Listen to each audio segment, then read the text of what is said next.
Akwụkwọ Jenesis isi nke 38. O ruo na mgbe ahụ, na Juda siri n'ebe ụmụnne ya nọ rịda, si n'ije ya wezuga onwe ya baa n'ụlọ otu nwoke bụ onye Adulam, onye aha ya bụ Hira. Juda wee hụ n'ebe ahụ nwa nwanyị nke otu nwoke bụ onye Kenan, nke aha ya bụ Shua. O wee kuru ya bakwuru ya. O wee tụrụ ime mụọ nwa nwoke. Juda wee kpọọ aha ya Lea. O wee tụrụ ime ọzọ mụọ nwa nwoke, kpọọ aha ya Onan. O wee mụkwa nwa nwoke ọzọ, kpọọ aha ya Shila. Ma Juda nọ na Kezib mgbe ọ mụrụ ya. Juda wee lụtara Lea ọkpara ya nwunye, nke aha ya bụ Tema. Ma Lea bụ ọkpara Juda jọrọ njọ n'anya Jehova. Jehova wee mee ka ọ nwụọ. Juda wee sị Onan, bakwuru nwunye nwanne gị, wee lụọra ya ọrụ nwanne di, mee ka mkpụrụ tolitere nwanne gị. Ma Onan mara na ọ bụghị ya ga-enwe mkpụrụ ahụ. O wee ruo na mgbe ọbụla ọ bakwuru nwunye nwanne ya, na ọ wụsịrị ya n'ala ka o wee ghara inye nwanne ya mkpụrụ. Ma ihe o mere jọrọ njọ n'anya Jehova, wee mee ka ọ nwụọ. Juda wee sị Tema bụ nwunye nwanne ya, nwunye nwa ya, nọdụ n'ọnọdụ nwaanyị di ya nwụrụ n'ụlọ nna gị ruo mgbe Shila bụ nwa m ga-etozu, n'ihi na ọ sịrị ka ya onwe ya wee ghara ịnwụkwa dịka ụmụnne ya. Tema wee jee nọdụ n'ụlọ nna ya. Ụbọchị gabigara wee dị ọtụtụ. Nwa nwaanyị Shua bụ nwunye Juda wee nwụọ. E wee kasie Juda obi. O wee rigokwuru ndị na-akpachazi igwe ewu na atụrụ ya ruo Timna.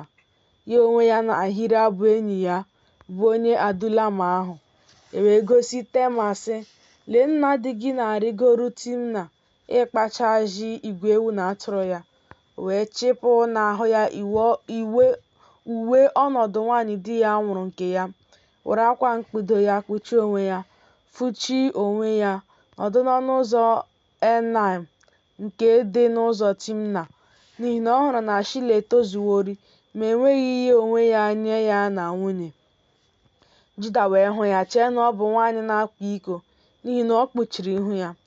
O wee si n'ije ya wezuga onwe ya jekwuru ya n'ụzọ sị, biko ngwa ka m gbakwuru gị, n'ihi na ọ maghị na nwunye nwa ya ka ọ bụ. Tema wee sị, gịnị ka ị ga-enye m ka ị wee bịakwuru m? Ọ sị, mụ onwe m ga-ezitere gị nwa ewu sitere n'igwe ewu na atụrụ. Tema wee sị, ị ga-enye m ihe ibe ruo mgbe ị ga-ezite ya? Ọ sị, gịnị bụ ihe ibe nke m ga-enye gị? Tema wee sị, mgbaaka akara gị na eriri mma gị na mkpanaka gị nke dị n'aka gị. Ọ chịrị ha nye ya, wee gbakwuru ya. O wee tụrụ ime n'aka ya. Tema wee bilie laa, chịpụ akwa mkpudo ya n'ihu na ahụ ya, yiri uwe ọnọdụ nwaanyị di ya nwụrụ nke ya. Juda wee zie nwa ewu ahụ n'aka enyi ya bụ onye Adulam ịnara ihe ibe ahụ n'aka nwaanyị ahụ, ma ọ chọtaghị ya. O wee jụọ ndị ikom nke ebe ya sị, olee ebe nwaanyị ahụ edoro nsọ ịkwa iko nọ, bụ nwaanyị ahụ nke nọdụrụ na Enaim n'ụzọ? Ha sị, ọ dịghị nwaanyị edoro nsọ ịkwa iko nọrọ n'ebe a. O wee laghachikwute Juda sị, achọtaghị m ya.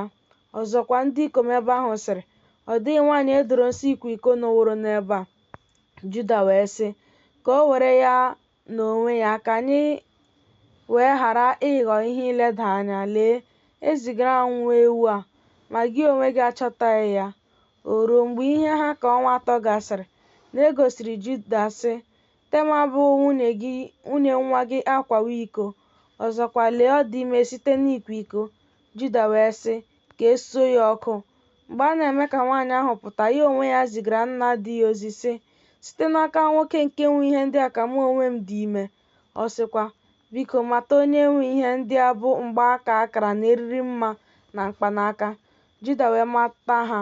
Ọ sị, ọ bụ onye ezi omume karịa mụ onwe m, n'ihi na enweghị m ya nye Shila bụ nwa m, ma ọ maghịkwa ya ọzọ ma ọlị. O ruo na n'ime ọmụmụ nwa ya, lee, ụmụ abụọ dị n'afọ ya.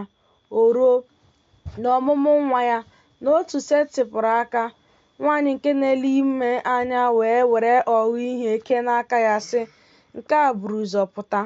O ruo na ka ọ na-eseghachi aka ya, lee, nwanne ya nwoke pụtara. Nwaanyị ahụ wee sị, gịnị mere iji tiwara onwe gị ntiwa? e wee kpọọ aha ya Perez. Emesịa nwanne ya nwoke pụtara bụ nke nwere ọha uhie n'aka ya, e wee kpọọ aha ya Zera.